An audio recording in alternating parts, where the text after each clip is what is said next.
Welcome everybody. My name is Brendan O'Malley. I am editor of University World News, the global higher education publication, which publishes news and commentary on its website and via weekly e-newsletters for its global and Africa editions. Whilst we are getting started, there is a quick poll underneath the chat just to help us get a feel for who is watching and listening today. If you could fill that in now, that would help us. It just sort of asks you whether you are a senior university leadership, a university administrator, senior academic student, policymaker, or somebody else.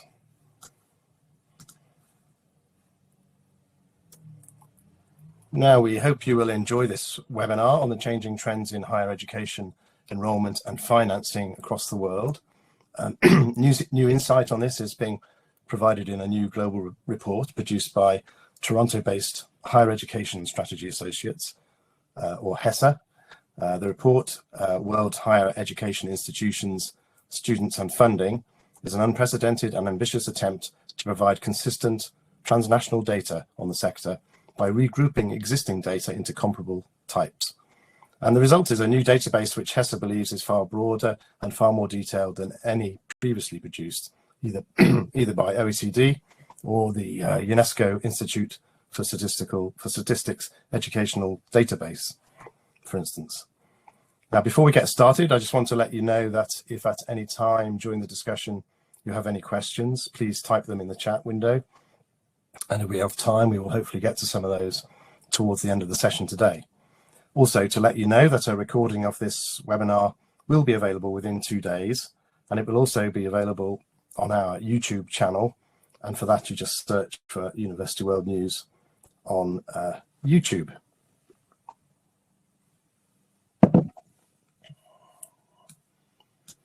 Now, today, we are pleased to welcome a panel of expert speakers, and I hope they will turn their videos and speakers on now. Expert speakers with diverse knowledge about or experience in managing enrollment and financing in universities. So let me introduce them to you. First, we have Nana Apia Amfo. Good afternoon to you in Accra. Well, it's still morning here. Good morning. Oh, sorry, I do beg your pardon. We've just changed our times. It gets confusing. Nana Apia Amfo is Vice Chancellor and actually the first woman Vice Chancellor of the University of Ghana, Ghana's premier university. A professor of linguistics and university administrator, she obtained her master's and PhD from Norwegian University of Science and Technology in Trondheim. And she has acquired extensive multicultural experience through various professional engagements in 20 countries in Africa, Europe, Asia, North America, and Australia. And she has a particular passion for capacity building training programs, especially for young women. Next, we have Simon Marginson. Simon, good morning to you in Oxford. And you can tell me that it's the afternoon, actually. But Simon Marginson, Simon Marginson is Professor of Higher Education at the University of Oxford and Director of the ESRC OFSRE Centre for Global Higher Education, a research partnership of 6 UK and 5 international universities focusing on global, national and local aspects of higher education. He's also joint editor-in-chief of the journal Higher Education. His research is focused primarily on global and international higher education, global science, the public and social contributions of higher education, and higher education in East Asia. We're still waiting for Francisco Marmolejo to join us. So in the meantime, I'll introduce you to Alex Usher. Good morning to you in Toronto. Good morning. It's definitely morning here, but the sun is up. Alex Usher is president of Higher Education Strategy Associates. Excuse me, a role he has held for over a decade. He is an internationally recognized expert on a range of fields within higher education, including student financial aid, quality measurement, and public financing. And he also has experience in strategic planning and visioning at both the institutional and systems level. His internationally read daily intelligence email, One Thought to Start Your Day, has more than 14,000 subscribers. And I'm just going to check on what's happening to Francisco. We don't know, so we'll wait for Francisco. When he joins, I'll tell you. I mean, Francisco hopefully will join very shortly, so I'll tell you who he is now. Most of you will know him, I'm sure. Francisco Marmolejo is an international education administrator and global expert on higher education. Currently, he serves as higher education president at Qatar Foundation, where he leads the foundation's support and coordination activities to the ecosystem of 8 prestigious universities, all of which are located at Education City in Doha. From 2012 to 2020, he worked at the World Bank as its global higher education coordinator, based in Washington, DC, and more recently as lead higher education specialist for India and Southeast Asia, based in New Delhi. Now, this discussion is being triggered by the new HESA report with a particular focus on how higher education enrollment and financing is changing worldwide, the triumphs, the challenges, and the growing funding gap between regions. So we're going to begin by asking Alex Usher to explain what are the key findings on key global trends in higher education enrollment and finance, and what is the HESA report bringing that is new. And when it is finished, other panelists will join the conversation. Sure. Thanks, Brendan. Let me start by telling you what's new. The newness is that I think we're bringing a level of detail to the statistical description of higher education that wasn't there before, particularly in the global south. I mean, I think the global north has had OECD for a long time, and we haven't seen something like this that deals with problems in Africa and Latin America and Southeast Asia. It brings together much more detailed descriptions of the kinds of institutions that students attend, much greater depth on the kind of finances that they have, the funding that they have available to them, and it's really the first global look at both tuition fees and student aid that we've seen that covers these numbers. I think that's the really new stuff.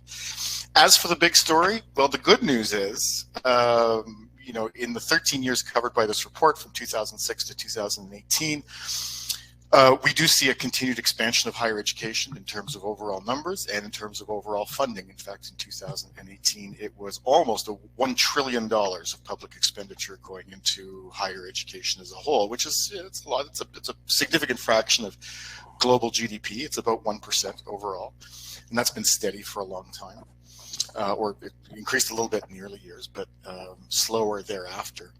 But there's really different stories if you divide the picture up by the global north and the global south. And by the global north, what I mean by that is effectively Europe, the old Soviet Union, the richer bits of Asia, so Japan, Korea, Singapore, plus Canada, the United States, the UK, and Canada, the United States, New Zealand, and Australia. There you have seen no growth in student numbers, or in fact there was growth to about 2011, and then it started falling away. And it fell away for two reasons. In Russia, which is the second biggest country in the area, it fell away because of demographic changes. And in the United States, it fell away for reasons that I think are still contested, but I think have a lot to do with the perception that higher education was not paying in the same way that it used to. And so, in fact, in the global north, there's been no net change really in student numbers. Instead, what you've seen is an increase, not quite a doubling, but it's sort of 80-90% increase in numbers in the global south. So the global weight of academia has certainly shifted from the north to the south to some degree in the last few years. You know, it's about 58 million students in the global north and about 140 million in the global south. So these are, I mean, they're substantial numbers, and it's a substantial shift towards the south. Where there's also two different stories on funding, and that is that in the global north, funding has kept growing, public funding has kept growing at about the same rate as GDP growth overall. It's slow and steady is the way I would call it.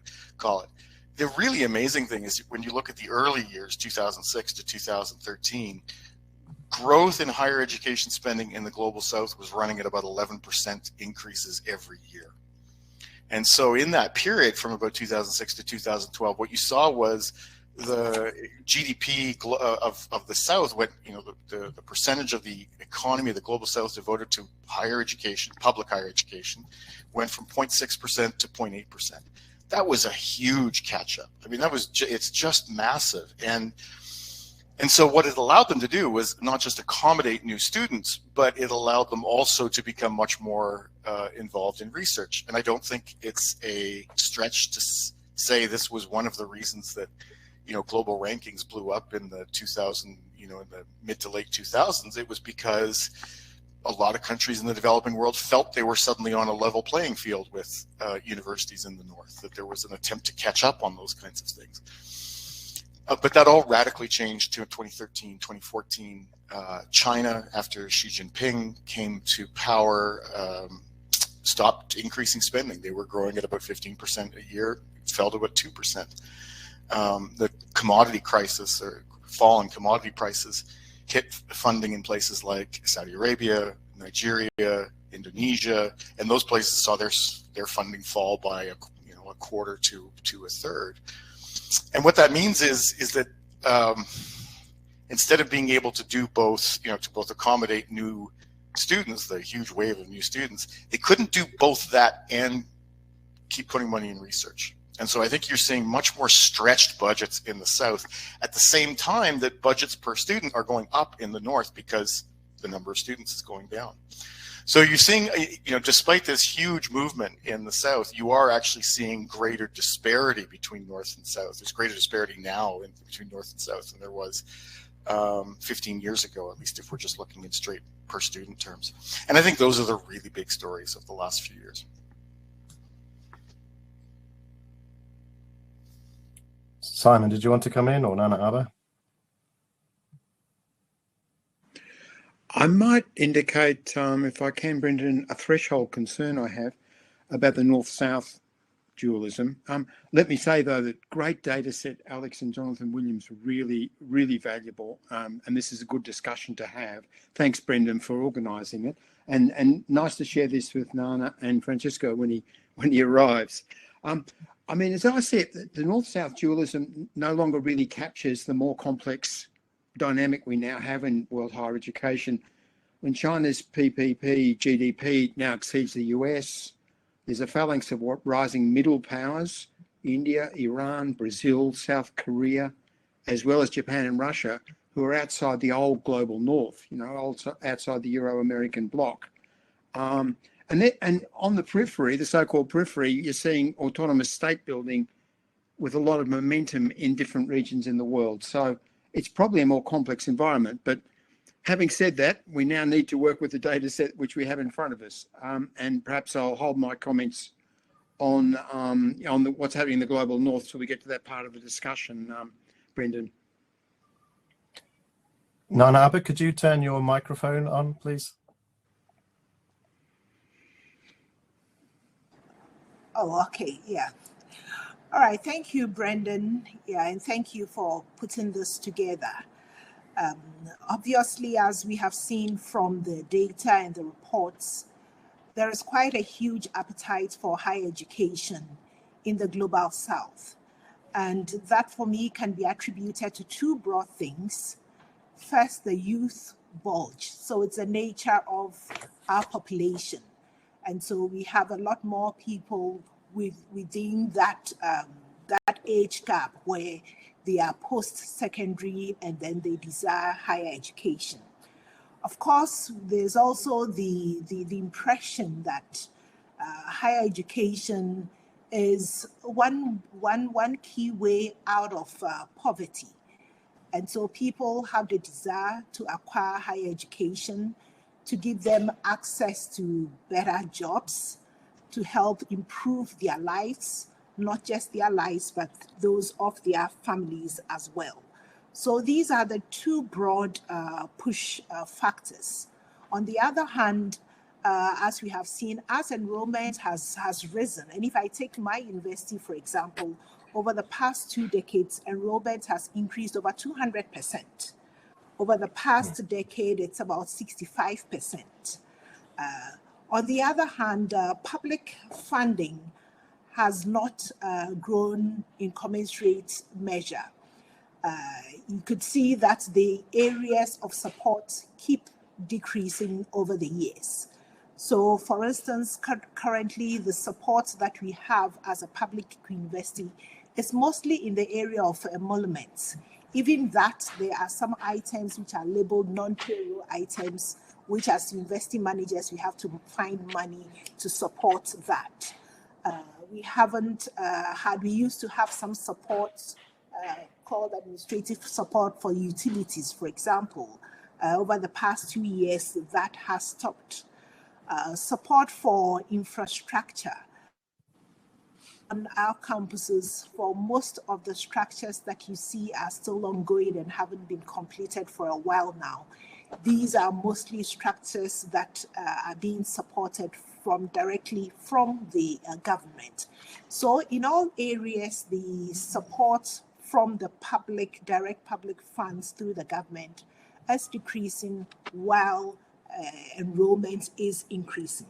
So it calls for us to be creative about the way we finance higher education and generally be prepared for this.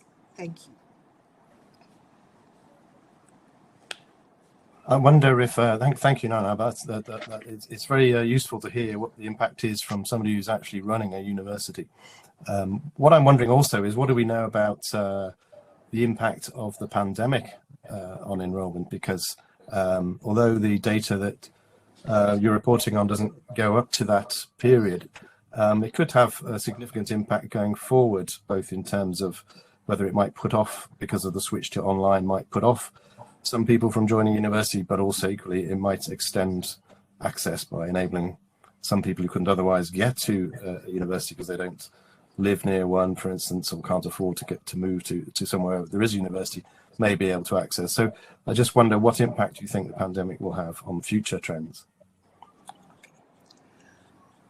I mean, it may be early days yet, but for us, we haven't seen a significant change in the numbers. Let me also mention that there are certain policies that have been in our part of the world, which has also pushed up enrollment. I mean, when you look at basic education and even secondary education, there have been efforts to expand access to education at these levels.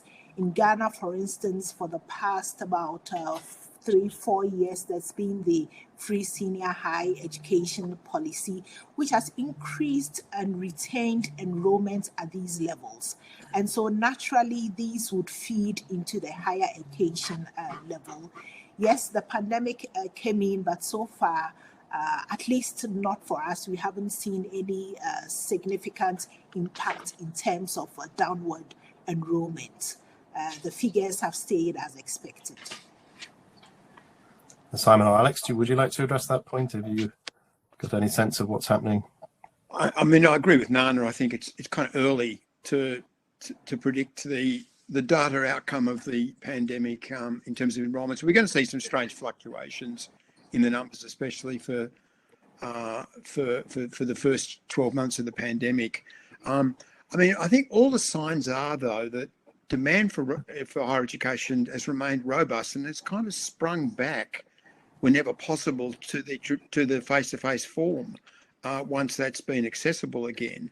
While online is clearly going to, as you know, having developed considerably in technical terms during the pandemic period, is going to play a larger and probably more effective role in future. But the problems of online about distribution in much of the global south, and India, which I know best, perhaps 10% of the countryside has access to the internet, and 2/3 of the population is in the countryside. You know, so those issues are still there, and I guess the evidence we have from students, if to the extent the student demand factor, you know, really matters, and it does to a degree, I think everywhere, students want the face-to-face experience. You know, they want to be in classrooms, they want to have teachers, and they want to have each other especially.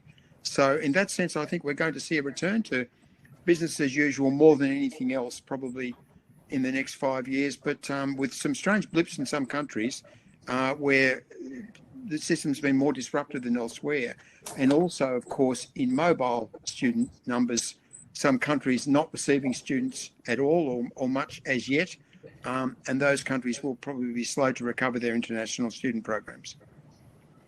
Francisco, welcome. Can you hear us? Yes. Of course, I can hear you. I apologize for being late.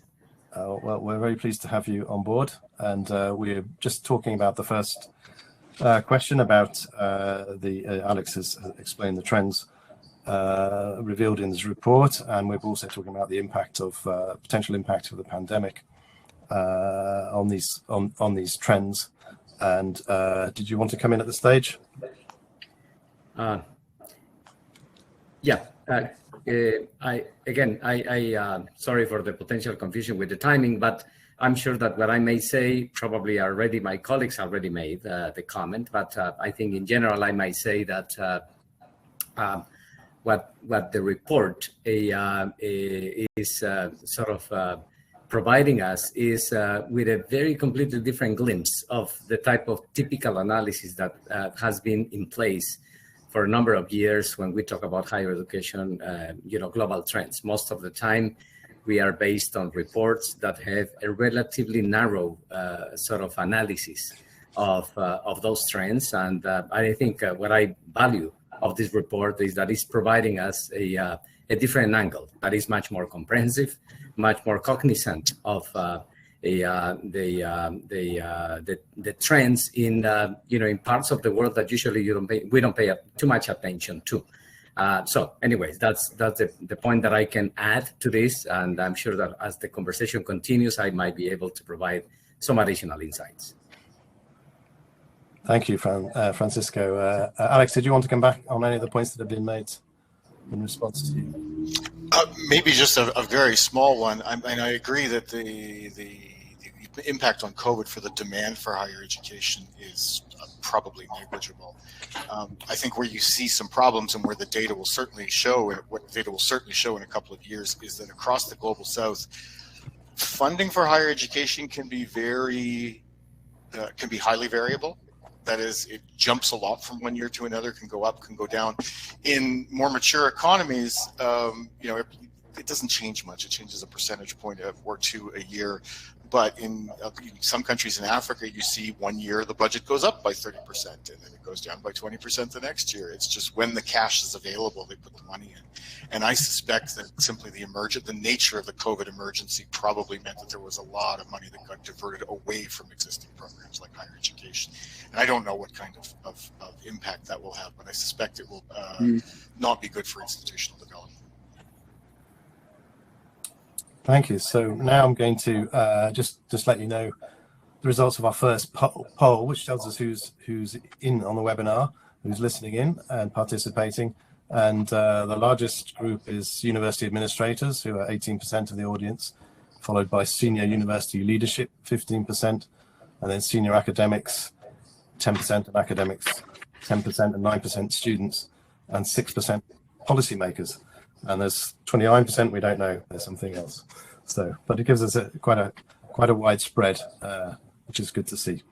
So now I'm going to move on to our second question, which I'm going to ask the panelists, which is what are the implications of declining enrollments in advanced countries, and the implications on sustainability, quality, and competition for international talent, for instance. And just before I do that, I'm going to ask another poll amongst all of our audience, all of you. So we're asking you, the audience, to look again at the latest poll below your chat box and tell us, over the past 5 years, has your university seen a rapid enrollment increase,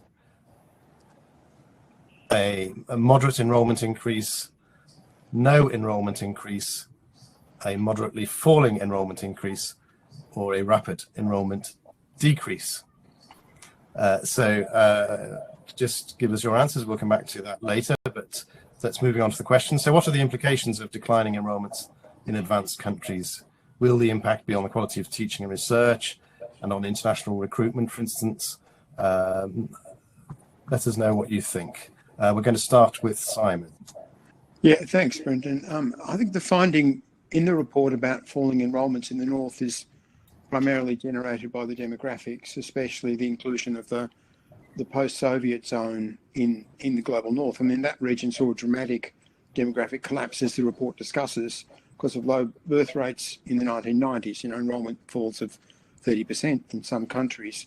And demography there and in East Asia and Western Europe is now turning around, and so aggregate enrolments will increase. But probably the more important point is the point that's made about enrolments, size, and finances. And I think a strength of the report is that it takes us further into the financing of higher education than anything else we have. And I think I must agree with what Francisco has said about the report opening up, new dimensions of our understanding of global higher education. Now, the report's explanation for the slight rise in funding per student in the global north is that more money is being spent on social groups newly participating in higher education. I'd like to think that was true, Alex, but I kind of doubt it. And also on new technology, and I think maybe there's more in that. I prefer an explanation which says falling demographics are associated with diseconomies of scale, which I think you also pick up. Some institutions are spending more on research. Global science output's been growing at 5% a year in this period. Rankings are driving investment in research because research is the big factor in ranking. And yes, I think more money on new technologies and other costs of competition in fairly static systems. I'm thinking of the United States, which drives much of the global north data, really. The competition for students drives investment in services and facilities. But I think the basic instinct of the report is right. What we see in most of the global north is near saturation enrolment rates in relatively stable systems, more than 70% public sector provision and more than 70% publicly funded.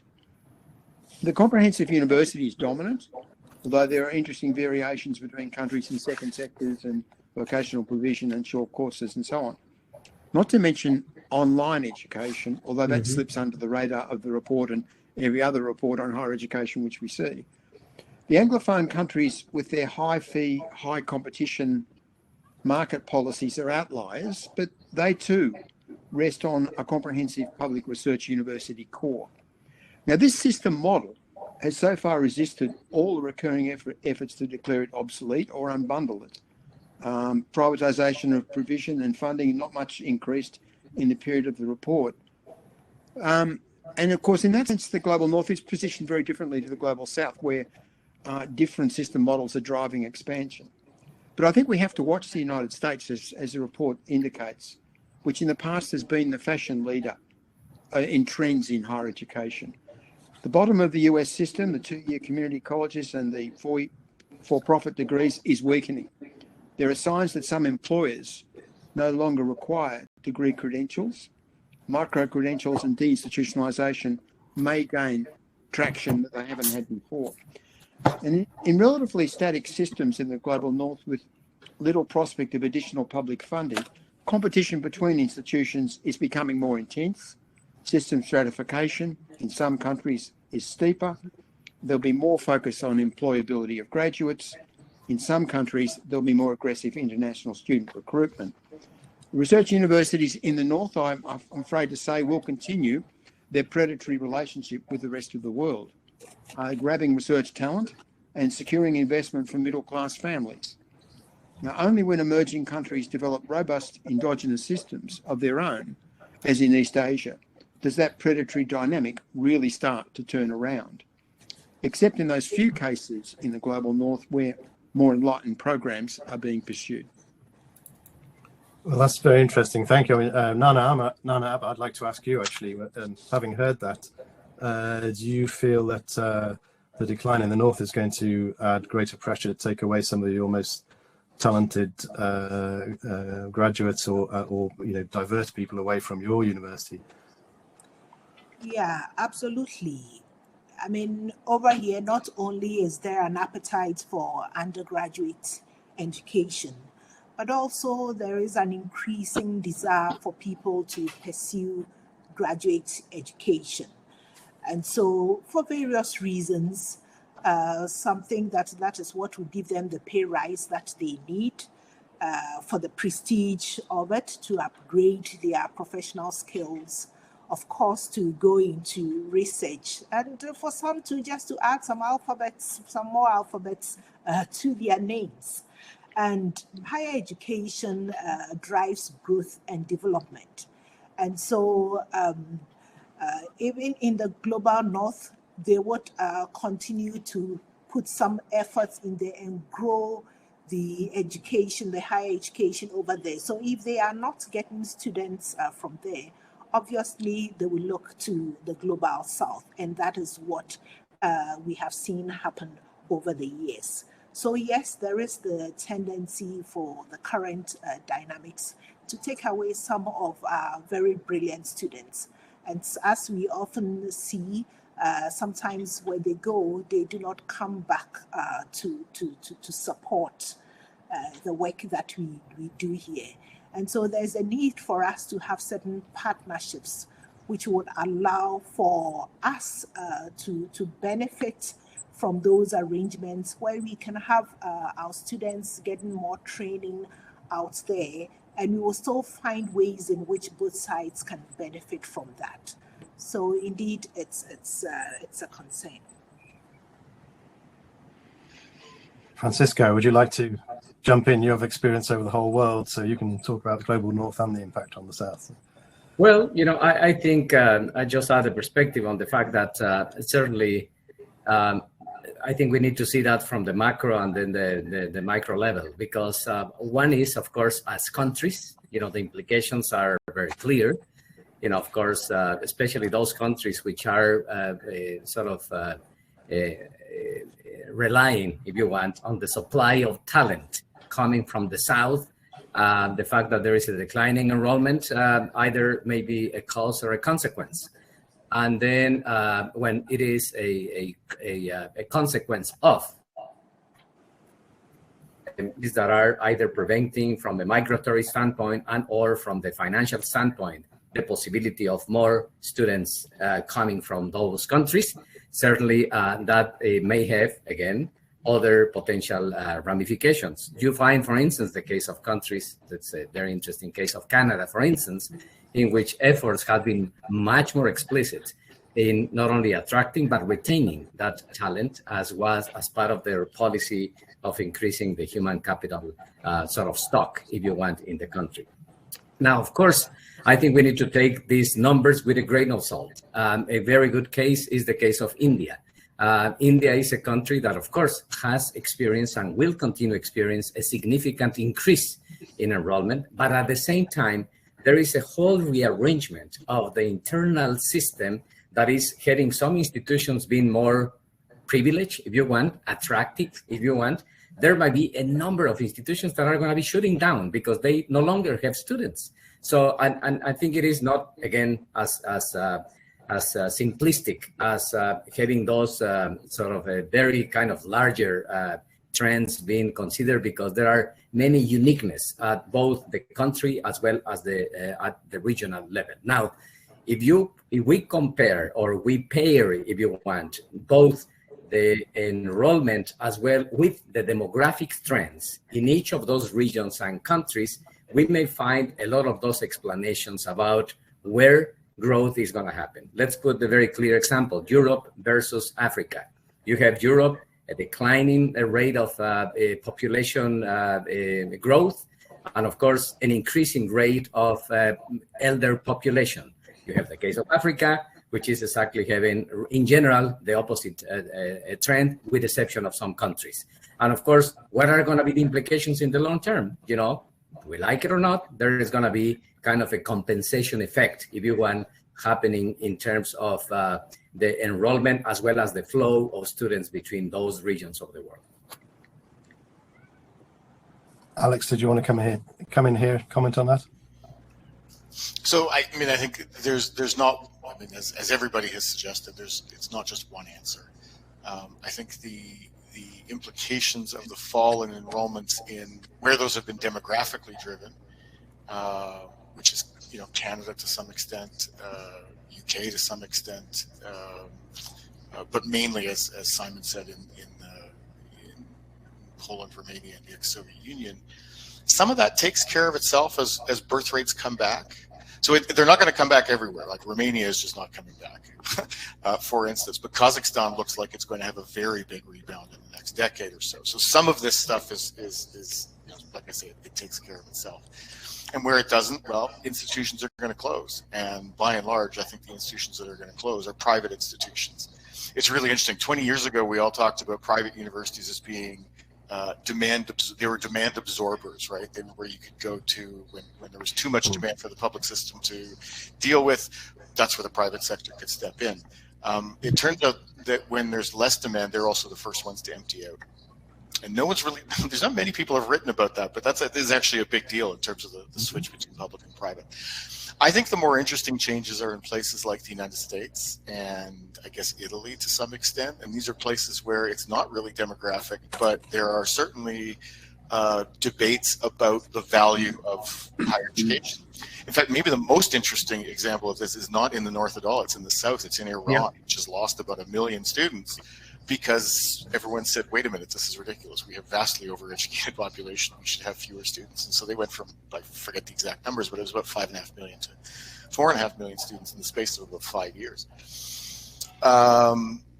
You know, that does require a very different kind of policy response. You have to ask why people don't see the value in education. And Simon mentioned maybe the explosion of micro-credentials or other sorts of short form, you know, short duration educational experiences. I think the interesting question is going to be, so I agree with them. I think there's going to be a lot more of that in the future. The interesting question to me is, where will it take place? Is it going to happen in the existing institutions, or are new institutions going to, you know, to spring up? My guess at the moment is that it will mostly be existing institutions. But, you know, Lord knows I've been wrong before. And if I may add to what Alex mentioned, I think that another factor that we need to take in consideration is that, you know, in this rapidly changed world in which we live, we should be mindful of the fact that universities are slow to respond. So there are many countries in which there is an excessive oversupply of some type of graduates of institutions. You know, the case of Latin America is very symptomatic of that. You know, we have lots of students in, you know, social sciences and business, as it is being labeled, you know, business administration, law, and some of those academic programs. And we see that in other countries in the world as well. And so the labor market also has relatively limited capacity to absorb too many of those graduates, which at the end of the day also, you know, put the pressure on the issue of the value proposition of higher education, and consequently also in the transition of the enrollment, I might say. Yeah, and I endorse that, and I think that the pressure is on everyone throughout the world to develop the relationship between education and work. I mean, a lot of us who work in higher education feel quite uneasy about the way in which the purpose or role or responsibility of higher education gets settled as not what's happening in higher education, but the next stage of life. You know, what's happening in higher education in terms of student formation and development is really important and really makes a difference to individuals and to groups, to cohorts.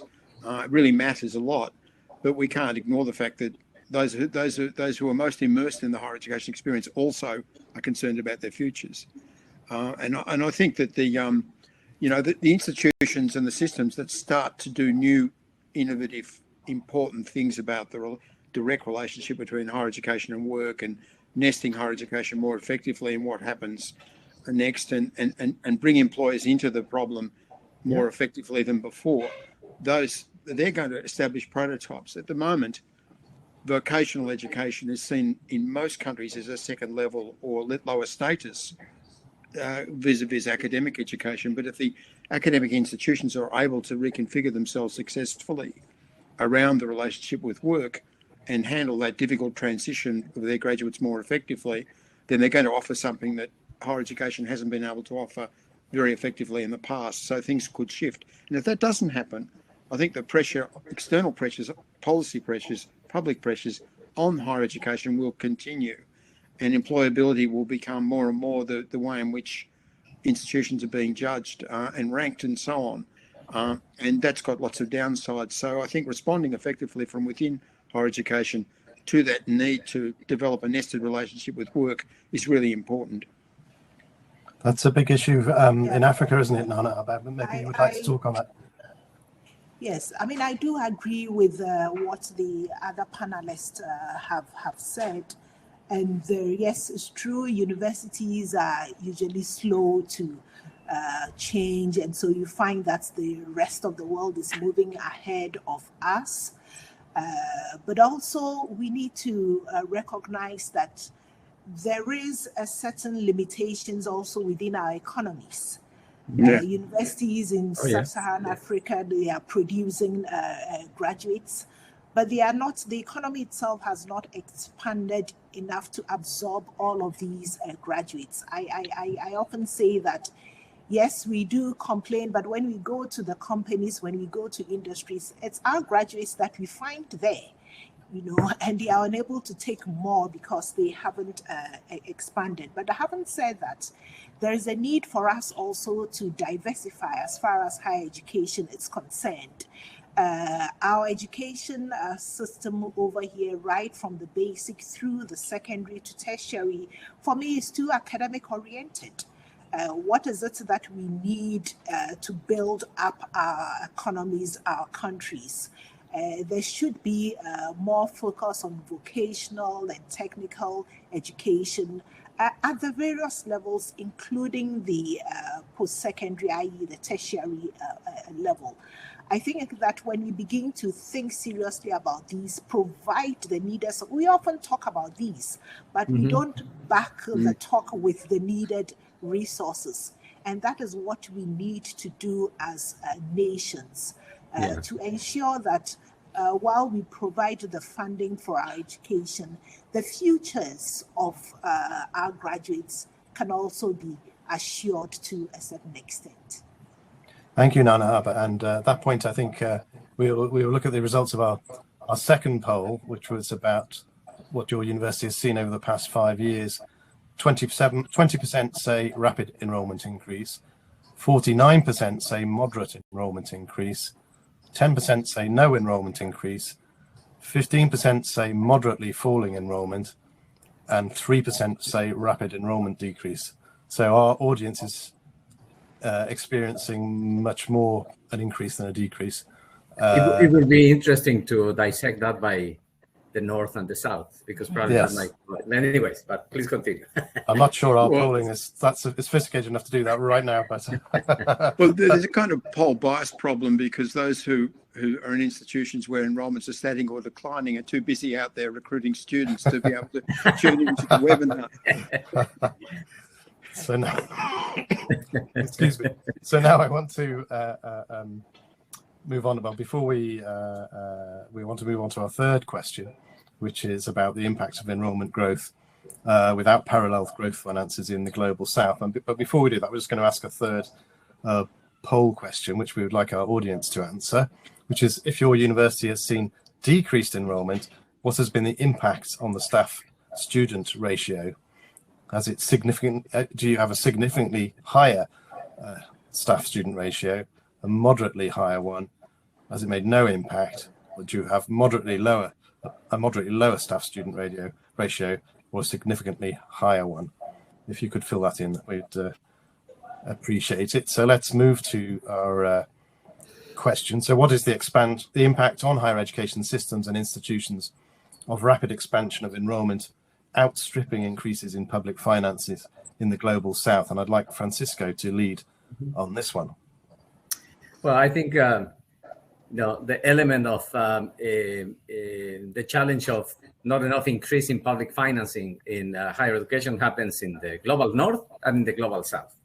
Of course, it affects more the global South, no question about it, but because institutions are endemically with fewer resources in general, but certainly that is affecting everyone. Now, I think this is a reality, and that's what it makes of this time very unique and complicated for higher education. On one way, we have the demographic pressures, as we were describing before. We have the sort of very rapid shifting of the labor market, and again, the pressures that they ahead in our higher education institutions in terms of what we are preparing for and what type of professions or graduates we are providing. And then on top of that, the reality is that there are fewer resources and that fewer public resources, and that higher education is competing with many more demands that governments have in place, and that certainly in many countries, especially in the global south, sadly, it continues being seen higher education as the investment for the elite, not as the investment for sort of the, I might say, the social good, I might say.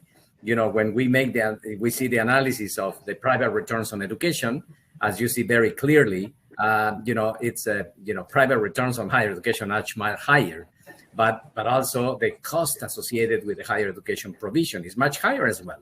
So many governments, many times are being forced to make hard choices, and one of the hard choices is precisely where do we put our money in those areas in which larger segment of the population is going to be benefited, and or the ones in which we still have a relatively small percentage of the total population being benefited with, which is unfortunately the case of higher education, especially in the global south.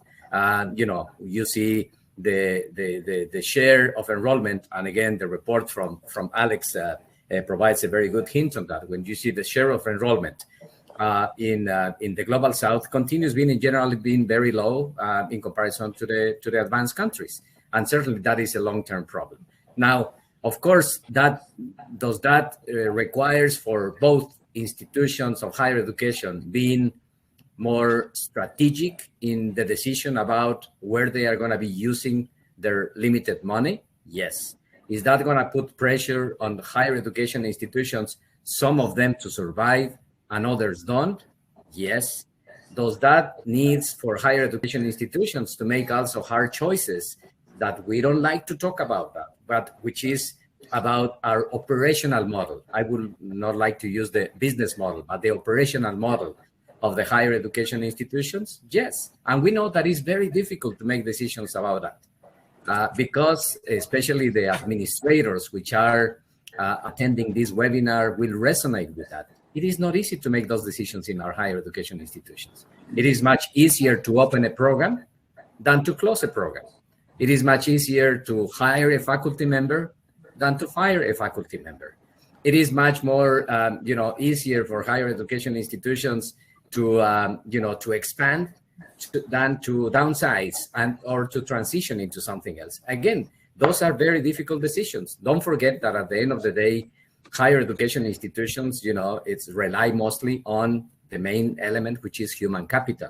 That reminds me of Bill Clinton when he was president of the United States. One time I hear him saying that his job was very similar to the job of a president of a university. And then he said, both jobs are very similar to the job of an administrator of a cemetery. He said, because you have thousands of people below you, but nobody listens to you. So it is not an easy decision-making process.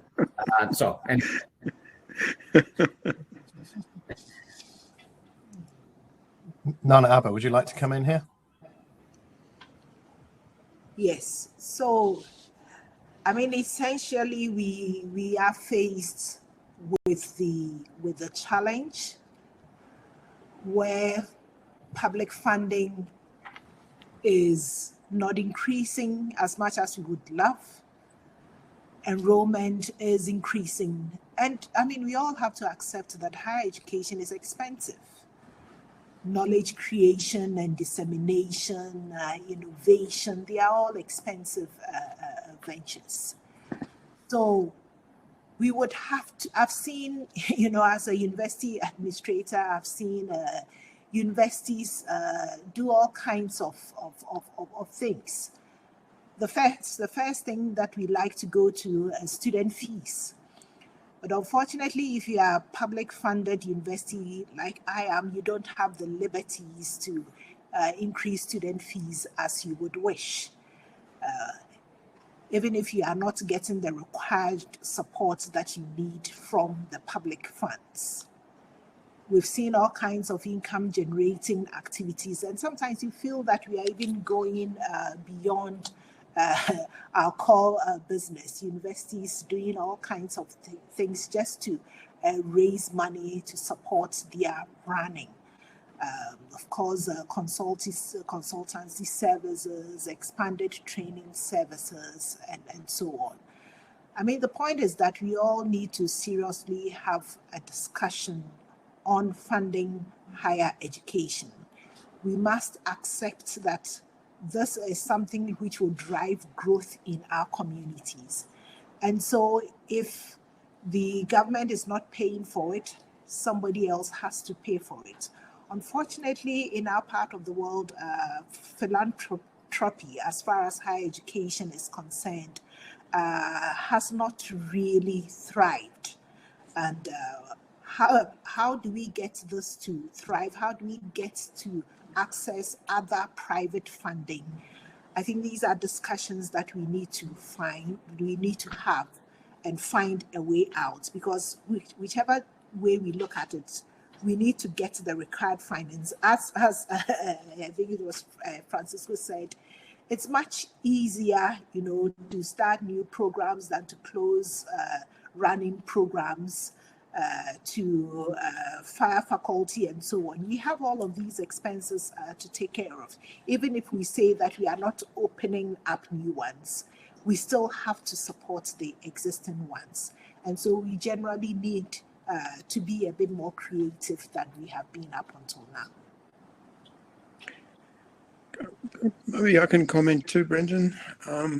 It seems to me every country faces this problem, in its history, about how do you build a successful higher, post-school system of education, and one that embraces a growing proportion of the population until ultimately nearly everyone becomes a student at some point in their lives.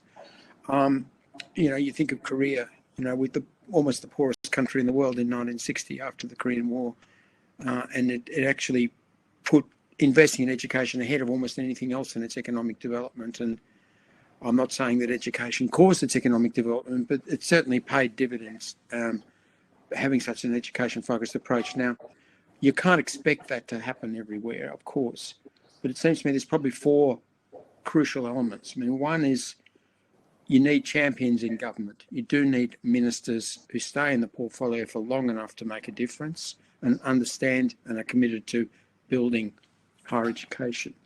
Second thing, I think, is the crucial knowledge that the demand from the middle class for higher education in the country, which is the driver in many ways of its development, will occur if the infrastructure is there, if the institutions look strong enough, if the teaching programs are good enough, and so on. So that essential understanding, you then try and translate that into limited budgets and scarce resources. Well, it seems to me, what do you really need from the state at that crucial stage of the sort of beginning of massive higher education? You need the state to fund probably the academic infrastructure to a degree. You need it to fund the buildings to a degree. You don't necessarily require it to fund all of the tuition costs. The middle class will invest if it sees it as a worthwhile investment. If it thinks its children will benefit in life terms from higher education, it will carry some of the cost. We know that from many countries in many cases. But the crucial step, and this is where I think India's got it wrong, for example, and Brazil got it wrong, and the Philippines got it wrong. The crucial thing is to make sure that middle class aspiration is focused on common public institutions so that poorer families can be brought in alongside the middle class families. The poorer families can be subsidised by the state, so the whole dynamic of participation can become more general in the society rather than just limited to the middle class. And the efforts that middle class families make to try and build these institutions are concentrated on common institutions that everyone can share, rather than just limited to those families in private sectors.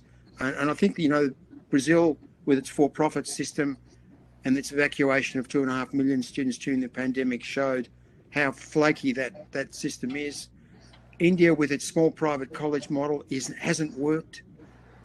Philippines by leeching all the funding out of its public institutions and forcing private institutions as the primary route for the middle class, has ended up with a few good private institutions and not much else. I mean, I don't think you can get away from the fact that in the end, public sector has to carry a crucial responsibility in building higher education, even if middle class families carry some of the cost. So I think Nana is absolutely correct in emphasizing the increased importance of self-generated revenue at many of these institutions.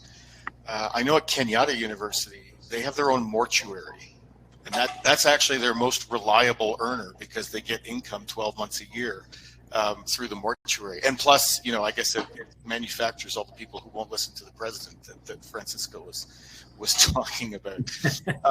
But in a sense, I think the story that we found in here is really the story of the dog that didn't bark. If you go back 20 years, if you go back 25 years, and you look at World Bank reports, or you look at anybody's sort of thoughts about what does growth look like, they will tell you, those reports would have said more private education, more higher tuition fees in public institutions, and more loans to pay for it all.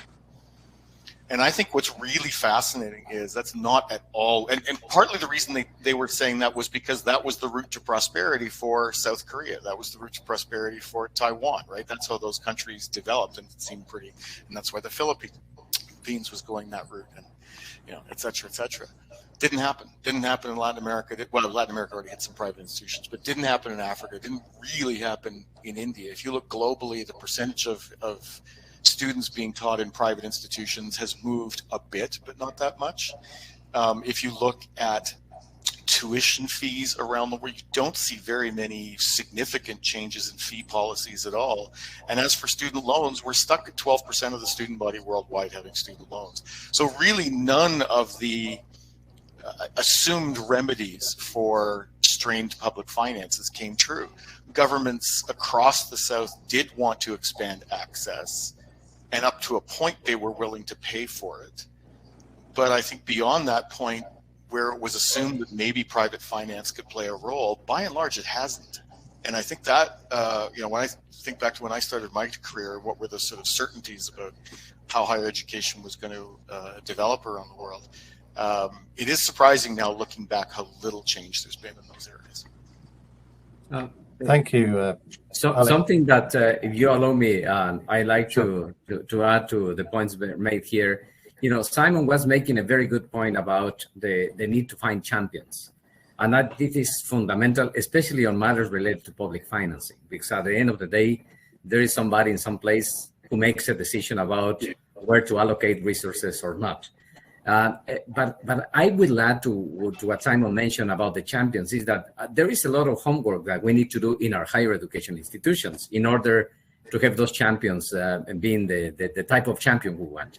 And certainly that has to do with evidence. That has to do with data. That has to do with a way to show that the investment is worth it. And that's why, you know, reports like the one that Alex is making available to our community is extremely important. I'm shocked to see that a number, I might say the overwhelming majority of higher education institutions in the countries in which I have had the privilege of interacting with have no evidence about it. You know, the typical evidence is how many graduates they have. Once in a while, you may find the ones who say how many graduates, for instance, have a job after 6 months or a year, with a significant level of inconsistencies on the way that information is being provided. And that's it. You know, some of them may make a study of economic impact, how many jobs are being created by my university directly or indirectly, what is the economic impact that my institution has. But it is very, very parochial level of information that we provide in our higher education institutions. How many of our higher education institutions conduct periodic, systematic tracer studies, allowing us to know what happens with our graduates? They have a job or not? Are they working on the things that we were prepared them for life or not? Are they being successful because the university, despite the university, or independently of the university? In most of the cases, We have no clue. We have some anecdotes. Most of the times are the good anecdotes when we use the case of ex-graduate who has been very successful. And then we say, look at how good is my institution, you know, ex-individual is the president of the country and or the CEO of a company, but they are just a few. The great majority, we have no idea. So I think it is very important for us to make our homework, to do our homework also in our higher education institutions. Thank you, Francisco. So I think now we're going to look at take a quick look at the result of our third poll, which was about the impact of decreased enrollment on the staff-student ratio. And what we found is that for about a third of our audience, it made no impact at all. There was a similar moderately higher impact and moderately low impact of 24% each. But at the top end, there was a significant higher staff-student ratio for 13%. So there's a slight tilt towards having a higher impact on staff-student ratios. But so now we're going to move on to another question. But before we do, we'll ask our fourth poll, which is about the impact on your university if you've seen increased enrollment. So what has been the impact on the staff-student ratio? And again, here the choices are a significantly higher ratio, a moderately higher one, a lower one, or a significant moderately low one, or significantly lower one, that should say. Yes. I hope it says it on the poll. Otherwise, it's going to be confusing. That should say lower at the bottom one. I do apologise. It's going to be confusing. Well, we shall move on. Apologies for that. So for our last question, which I'd like Nana Abba to lead on, is how can South Asia and Sub-Saharan Africa close the enrolment and quality gap that has opened up during rapid enrolment? And it's great to start with Nana Abba on this one, because she leads a top university in a country where the government is committed to progressively free tertiary education and to increase higher education enrolment from 18% to 40% by 2030. So a perfect example. So Nana Abba, over to you. Yeah, thank you, Brandon. Well, let me say that I lead the top university, not a top university in my country. And again, I'm not too sure about this progressively free tertiary education. I mean, it's only about a week ago that our Minister of Finance announced that the government was going to win public universities off government payroll and instead offer a block grant to universities. I mean, it's a one-liner policy intent. That is how I will put it. We are yet to see the details of it. We are yet to engage. We are yet to discuss all of these. But that provides an indication of the current thought going on. And I think it is a clear recognition that the public cannot continue, i.e. governments, they cannot continue to bear all the burden or the cost of higher education.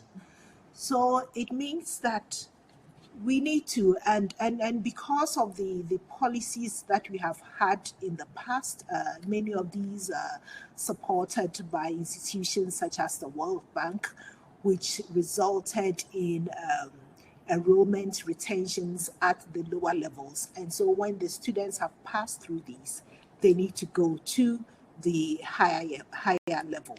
Well, there are a few things that we need to do generally, because I don't see this trend changing in the very near future. So we need to be creative about funding higher education and try various options. We need to diversify in that regard. We need to look at public financing. We need to look at universities. You know, I like the example of the mortuary in Kenyatta University. I think that I also have a mortuary here. I need to revive that, perhaps put more resources into that so that it generates more income. But really, I mean, at my universities recently, we've been talking about various ways of raising funds. looking at talking about market-driven programs at the graduate level. This week, I've been touring agricultural research centers where we train, we offer practical training, we also do research, and we produce for the public. And we are having the discussions how we will be able to upscale the production so that we will get money from there to support the other programs of these centers. I also believe that we need to, in these areas in sub-Saharan Africa, Southeast Asia, to also expand the options for higher education. You know, a number of students end up in the traditional universities because there are no real options for them post-secondary. Some would have loved to do other things in the vocational area, in the technical area, but we haven't built up these systems. And so we need to build up these systems so that they are real options. We cannot have everybody post the secondary level ending up in the traditional universities. That also results in when we produce graduates and they are not able to fit into the job markets, because I mean that is not what they are cut out for in the first place. So yes, we need to be creative about funding options, and we need to diversify at the higher education level.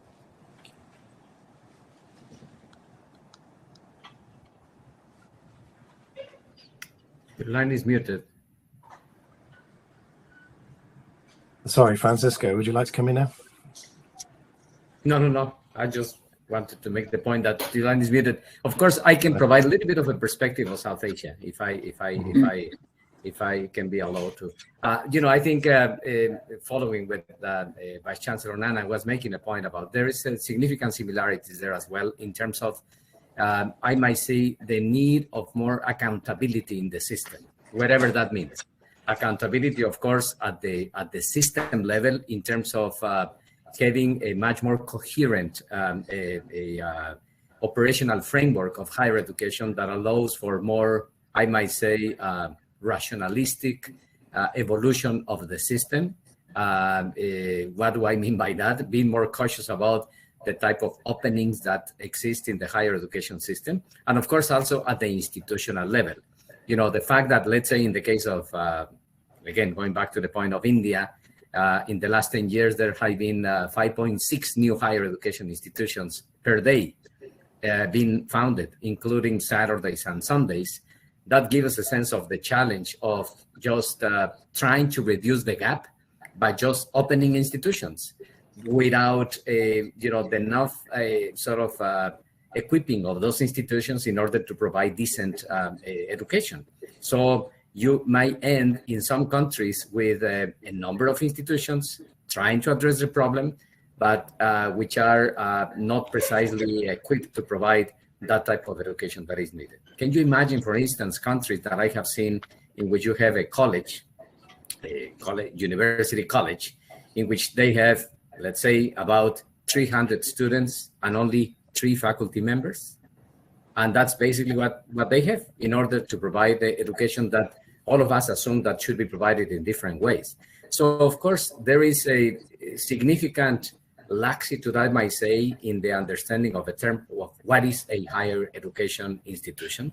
And unless there is more accountability and, of course, more funding of those activities, but again, paired with adequate accountability, it is going to be complicated to address that particular gap. Now, final thing related to that, and that applies not only to South Asia, but also Sub-Saharan Africa, Latin America, and the rest of the world, is that if we have learned something in the pandemic, is that we can use means towards expansion of the higher education by using technology in an adequate way. That doesn't mean that it will substitute the traditional higher education, but it can complement adequately the higher education systems as a whole. If we didn't learn how to use it, what a big problem we have. But because, all of us were forced to do that. So I'm optimistic, I hope that something positive arises out of that crisis, that now we have a better sense of how to use the technology to improve the teaching learning experience of our current students, but also to the many more that we cannot or we were unable to attend in the past. Is that a hope? Is that a possibility? For sure it is. Does that require for governments to also modify the regulatory framework? Yes, because still you find, even today, countries that in which the government continues seeing that the non-face-to-face education is not valid, even legally valid. So unless we change our mindset, we are going to be continue thinking that the only way that you can have higher education is in a very traditional setting. I could come in too, Brendan. I think you've really asked a good question here. I mean, this question of South Asia and Sub-Saharan Africa is the question. And you look at the scale of it. I mean, Sub-Saharan Africa, possibly 2 billion people by the year 2100. Nigeria alone, 800 or 900 million people. Enormous numbers of young people. South Asia, India becoming the most populous country in the world, and passing China soon, and at 1.3 billion people, and Pakistan and Bangladesh, people forget them, but they're really large countries. Almost 400 million between them. So enormous numbers of young people and families with aspirations for education, but low GDP per capita.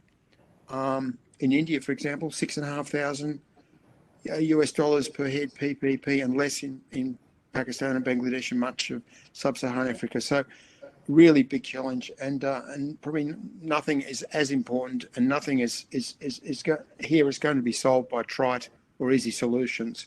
The Modi government in India has rightly, I think, raised the aspiration and said we should increase participation in India towards 50% by 2035. And the current level is about 29%. So big jump in participation in India is forecast by the government over a 13-year period. But the achievement of it looks dubious. And what the government is saying is that if we can't do this in face-to-face institutions, we're going to do this online. And the bandwidth doesn't seem to be there. The internet reception isn't there. The people don't have computers and even mobile phone connections, which give them the capability of learning in the home and so on. So, it's the how to do it is really unclear.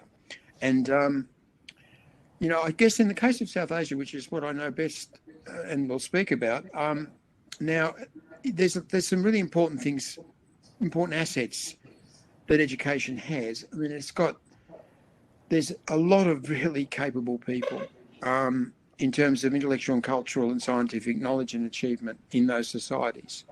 Really impressive. When you go to Indian universities or universities in Bangladesh, I haven't been to Pakistan yet, you constantly have really impressive and interesting conversations about problems. And everyone's grappling with really difficult stuff. They're not really terribly focused on the international environment because there's so many issues they have to deal with at home. But there's strong science communities. I mean, India is the third biggest producer of science in the world now, after the US and China, and bigger than Germany or the UK, considerably bigger. So and there's a large middle class in all three countries, and there's impressive urban developments in some parts of each country. Infrastructure is there.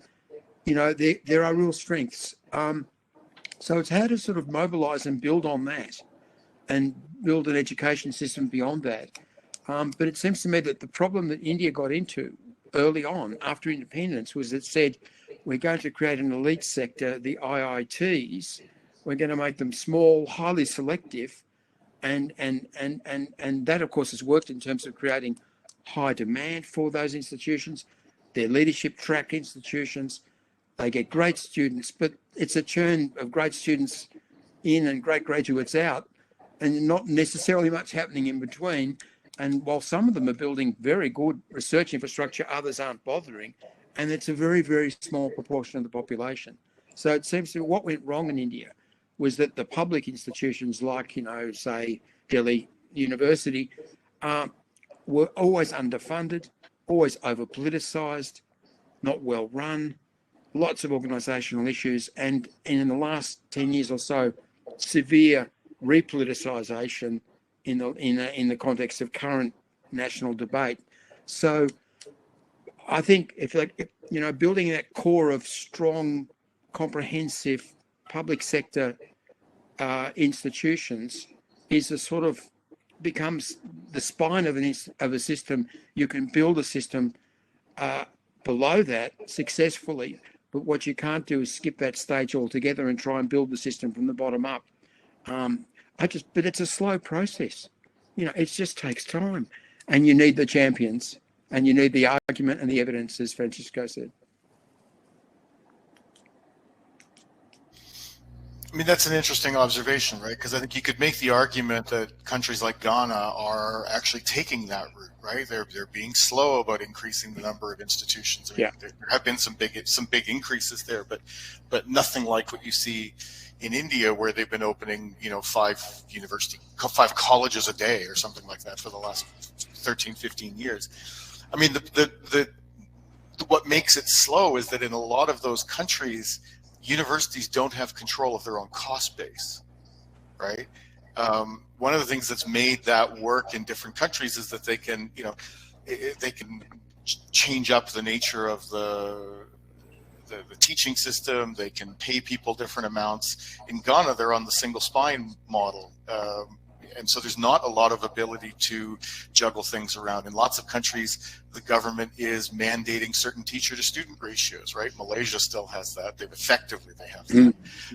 You've got systems of teaching which still require 2 or 3 times as much time in class as in North America, right? So in parts of Africa, I think Ghana, it's sort of 25, 30 hours a week is where most students are in class, and that's true in China, that's true in lots of African countries. In North America, it's 12 to 15 hours, and that completely changes the economics of how you do this kind of stuff. So the issue of how you give institutions freedom to deal with their lack of money is really important. I think that's part of what Nana was getting at when she talked about the freedom to get new fees too. But I would argue China and India have some similarities in the way they've dealt with this, and these are really important because that's about 1/3 of world enrollments right there. They've both gone for big investments in a small group of top institutions, and it's the IITs in India, and it's the C9, or I guess a little bit more broadly, the double world-class universities in China. But actually, the massive education has not been getting the same kind of attention at all. They haven't been getting the same kinds of funding. So in India, you have this massive, poorly funded university colleges, and Simon's already talked about that. The difference in China is that they've put a lot of money into short cycle higher education. And I wonder if that's actually, maybe that's the medium solution that people should look at. And again, going back to Nana's point about people maybe not having enough options to pursue that short cycle education, which is a little bit white collar and a little bit vocational. It's a little bit in between those kinds of areas, and you can put lots of people through them and give them credentials faster. Maybe that's the right kind of model. And I think certainly China's situation is a lot less dire than most of the global south. So maybe that's the right kind of solution. A certain amount of concentration so you can compete internationally on research, but still money for lower cost education for a larger number of people, which still gets you into some kind of work. Okay, Brandon, can I say something about the use of technology to close the enrollment and quality gap, which has been mentioned earlier on? I mean, certainly the pandemic has taught us 1 or 2 ways in which to use technology, which we hadn't thought about in the past, or we used at a very minimal scale. Yes, that is an option to explore, but we also need to remember that it requires a certain level of investment, which often goes beyond the individual institutions. When I take my institution as an example, when we forcibly went online, tried as hard as we could. It was 90% of our students who were able to participate. At some point, we had to make provision for the remaining 10%. And this was because they didn't have adequate access where they were to internet services where they were at the time, or they didn't have access to the right gadgets, as whether a smart device or a laptop. The second one, as an institution, we can do something about it. But when we talk about internet access, that goes beyond, nationwide internet access, that goes beyond the institution. But definitely this is an option for us to consider, especially those of us that have traditionally had residential campuses. My university, for instance, have learning centers all over the country. And we have started the process of creating city campuses out of these learning centers. And we're also finding ways of linking them up to the center through technology. But it's a process, and it requires the support of everyone. And so, yes, these are some of the options. It doesn't happen in the day. It requires consistency. It requires you looking for champions in both the public and the private sectors. But I believe that with all of these efforts, we can get some head overnight, but we would get somewhere. Thank you.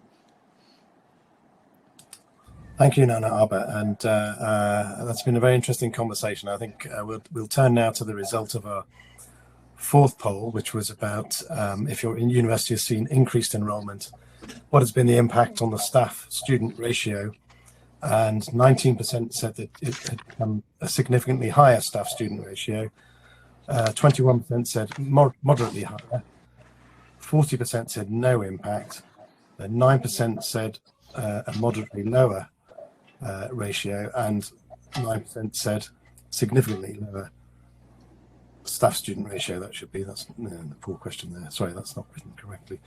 So I think there's a bit of a muddled, we failed you, I'm afraid, with the wording of that poll.